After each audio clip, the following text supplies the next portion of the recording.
Bill Zito and the Florida Panthers made a very sneaky move yesterday in light of Dmitry Kulikov being out for the next 5 months due to shoulder surgery.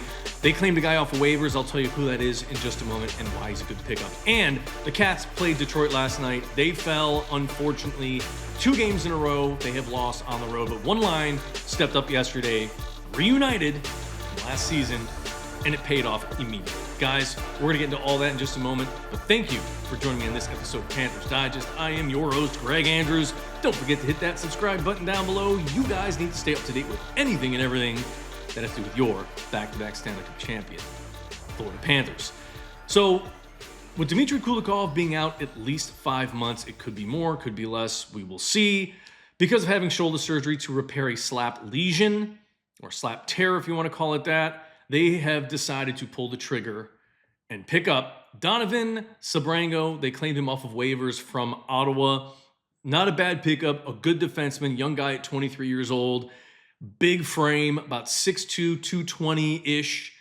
Let's just get into who he is, how he plays, and how he's going to fit in with this team if he does end up playing in that third defensive pairing, because we did find out that Noah Gregor was not on the active roster online, which means he's been pushed down to the AHL for the Charlotte Checkers. He might get called up again. We will see. But right now, I believe this man is going to be taking his spot. So here we go. Yep, 6'2", 223 pounds, 23 years old, shoots left-handed, young kid. He is going to be, I think, a very good fit for this team because he's a good two-way defenseman.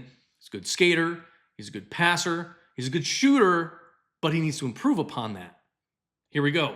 Here is that scouting report. He can play a number of different roles, very versatile, and that's probably his biggest asset for this team. Like I said, that two-way ability for him, getting in that defensive zone and the offensive zone and helping. He can also lead the charge with the puck, which is great. Good mobility, good edge work. That allows him to play on either side of the ice, which is really nice, and that's a big asset, like I said, to having him on this team. Very hard-nosed, will drop the gloves. Pretty much I'm just reading this to you guys. And he's good at joining the rush, like I just said. But again, he needs to figure out a better way to shoot in terms of shot selection, and that will make him a better player. But overall, I think he's going to be a great asset. This is a little bit of an older scouting report because he is bigger. I think his frame did fill out. I mean, 6'1", 6'2", 223 pounds is a pretty big guy in the NHL. And being as young as he is, I think he'll be a good fit. So versatile, mobile defenseman with a lot of upside. And here are some of his stats. This is from the last 3 seasons from AHL, ECHL, NHL, and AHL. I already said AHL, excuse me. But you can see here, he's played a lot of hockey. You know, not a lot in the NHL, just a couple of games. But he's got a little bit of that experience. You could see earlier in his career in ECHL, that plus 11. I think he's going to be a good fit. A younger kid coming in here. A lot to prove. I think it's going to put some of the pressure on some of the veterans on the team defensively, like Balinskis, Bjornfoot, Petrie even, because Petrie has been a little bit of a sore spot in our defensive pairings. Right now, it's Ekblad and Forsling that are really leading that charge, as they should, being that first defensive pairing. And Seth Jones has had some pretty good numbers. I know the gentleman out there who keeps commenting that he thinks Seth Jones is one of the biggest sore spots and such a waste of cap for this team. But remember, Chicago still picked up a good portion of that salary every year until this contract becomes mature. It's not a bad pickup. He's a good defenseman. You can't just keep singling him out. I told you this last season at the end of the year. You cannot single him out and say, well, he turned the puck over, this and that. They still won the Stanley Cup. Okay, his play as a big side, he's a very similar player to Aaron Ekblad. The frame, the style of play that they have. Being a defenseman is hard because you put more time on ice than your forward lines. Your top 4 lines don't play nearly as much as your defensemen do. And we all know Seth Jones is either first by a little bit or second by a little bit behind Aaron Ekblad with TOI. He's been on the ice a lot. It's exhausting. But he's a good player. He didn't cost them a championship. He helped them win it. Every single player, even Aaron Ekblad, made some mistakes and coughed up the puck. You know, guys, it's going to happen. Saying that, oh, you know, a defenseman coughed up a puck and it led to a breakaway or whatever, you can't just call it out and say, oh, just one guy. It's not just one guy. They all do it. Even the forwards do it. It happens in the NHL. It happens at every level of hockey. But it didn't cost him a championship last year. I think he's a great pickup. I think he fits in the system. Big body, great in the forecheck, good on the back check. Does need to work on his passing a little bit more. I think he is caught off guard sometimes, position-wise. Can happen. We're seeing that now because, again, a lot of these guys on this team have to change their style of play with having 4 guys now on LTIR, waiting for the word for Kulikov to be placed on that. So anyways, getting back to this, Donovan Sebrango, good pickup by the Cats. I think he's going to fit in really well. Will he start off right away being on that third defensive pairing? I don't think so. I think tonight's game, they're going to kind of stick with what they already have. Not going to do a whole lot. I mean, I don't know what's going to happen for the line changes yet. They are actually practicing probably as we speak in New Jersey. That game's at 7 o'clock tonight, but we're going to get into a little bit more about the lines from last night. Will it carry over to this evening? We're going to get into that right now, guys. So here we go. Unfortunately, Panthers lost 4-1. Second straight loss on the road. Not a good way to start. I'm not hitting the panic button. Guys, please don't start throwing out there. I'm not talking about this like we should be panicking. A trade should be imminent, or anything. That's not what I'm saying. We can't technically fix what isn't really broken yet. Again, 5 games into the season. I'm not going to say that, oh my God, they're in such trouble right now. But they're mixing and matching different lines. There's a lot of players that have to take a different road in terms of finding a new style of play. Not having your Selke Award winner on the ice, it hurts a lot. Not having Matthew Tkachuk, who plays the game within the game, who is one of those super physical players, one of those, likes to talk trash, one of the best trash talkers in the NHL, gets in the heads of his opponents. Great players. There's no one like Matthew Tkachuk. There's no one that can play like Aleksander Barkov. Then you lose Dmitry Kulikov, who does not really make a lot of mistakes. He does not. And Thomas Nosek, yes, he is another key piece. I mean, our whole third defensive pairing, our defensive pairings, they're all over the place right now. That third defensive pairing, totally different. They have to find a way to work together. The chemistry is not there. That's why Petrie's been struggling a little bit. But anyways, let's keep on rolling. Here are some of the highlights from last night, guys. We're going to go over this really quick. I'm going to show you guys again. Defensively, the Cats are getting out of position again. Some of the turnovers are lackadaisical. Again, 5 games into the season, but eerily similar game to the game against the Philadelphia Flyers. You can see that there are chemistry issues on the lines defensively. Bob is amazing in goal. Tarasov has been very good in goal as well. It's not a goaltending situation that we have an issue with. It's not. Bobrovsky stopped every shot except for 2 last night. I think he stopped 19 of 20 on 5-on-5 opportunities. He's playing great. He's been great. I mean, some of these games should have been more lopsided had it not been for some of the saves that he made. So I will show you right now, guys. So let's just go right into it.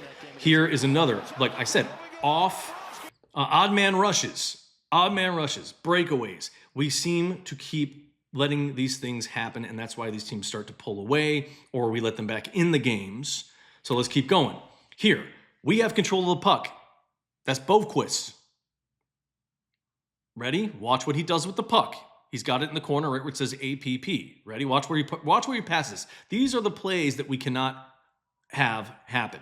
Thank goodness for Bobrovsky being in the right place at the right time and being as talented as he is. Watch this. Right to the Detroit player, and watch what he does. Bobrovsky getting big. Great stop. Yes, the rebound was there, and here we go again. Look where the Panthers are. They're on the line change right now for Detroit, so technically 1, 2, 3, 4, 5, 6 guys on ice, but they're allowed to do that because one was hopping over the boards.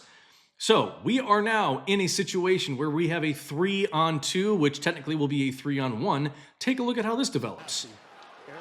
Push it right back down, 3-on-1. Good pass, better save by Bob. And here we are again. Another situation. Watch the puck movement by Detroit. Our guy falls. Watch how Detroit's man is able to get on the inside of the circle, work his way towards the spot in between them, right near the hash, and he puts himself in a good position for a shot, and our defensemen are caught a little bit out of where they should be. Watch. There he goes. He slides right back there. See where those three guys are making that triangle? There's nobody on the guy at the top of the circle. Watch the pass. Quick shot. Goal. And here we go. Another. This is the power play. And this one, unfortunately, that was a great job by Bob. Unfortunately, our penalty kill is no longer perfect. They did score on a 5-on-3 last night, but it's bound to happen in a 5-on-3 situation. And yeah, I mean, we have probably the best penalty kill unit in the league, I believe. And I'm going to show you some quotes by Luosterainen, as well as our head coach, Paul Maurice, on what he thinks of how the Cats played, as well as their penalty killing and their power play, just their special teams overall. So here we go. We had our chances again. This was one of the goals, and this was Brad Marchand doing it all. This is when Paul Maurice finally said, you know what? I'm going to go back to what I know worked last season. Here is Brad Marchand, Eetu Luosterainen, and Anton Lundell. But this is pretty much the great face-off win by Lundell. Brad Marchand gets it on his stick, and he just takes it all the way. I mean, watch this. Great job by him. Nice wraparound. I have no idea how he had that going to the back of the net. That was pretty incredible. But good goal by him, his third of the season. That was Anton Lundell's, by the way, 300th career game and 100th career assist. So congratulations to him. That line needs to stay together. They should not break that line up, period. I think the first line, I know Bennett and Carter Verhaeghe have not been playing well. Carter Verhaeghe's plus-minus went down again last night, so a total for the season, I know it's only 5 games, but he's at -6, and Bennett is now at -8. I'm going to show you those numbers in just a moment. So maybe they should toggle these lines back around and try to rethink it. Put Reinhart and Verhaeghe back on that first line, see how it goes. Second line, I think it should be Samoskevich, Erod, and I think Boquist. And then the third line should be Eetu Luosterainen, Lundell, Marchand, and then your fourth line, we all know who that's going to be on there. So if they can do that, I think our third line knocks out every other third line in the league. That's how I think we're going to be able to win games. But our first line needs to do a better job. Those big name guys that we've paid money to that are usually really great. I mean, I don't know what's going on with Bennett and that first line right now, but it just seems like whenever they're on the ice, the defense is not very good. They're letting in a lot of goals. I think they're out of place. I mean, again, the last one I just showed you was Boquist with a horrible pass, trying to get that out to one of his guys, just pass it right to the Detroit player. I mean, just not good. Not good for the Cats team right now. But let's get back to this, guys. We are here we go. So this was the line. These were the lines to start the game. Samoskevich, Bennett, Marchand, Luosterainen, Lundell, Reinhart, Verhaeghe, Rodriguez, Boquist, Greer, Kunin, Gadjevich. That's how we started.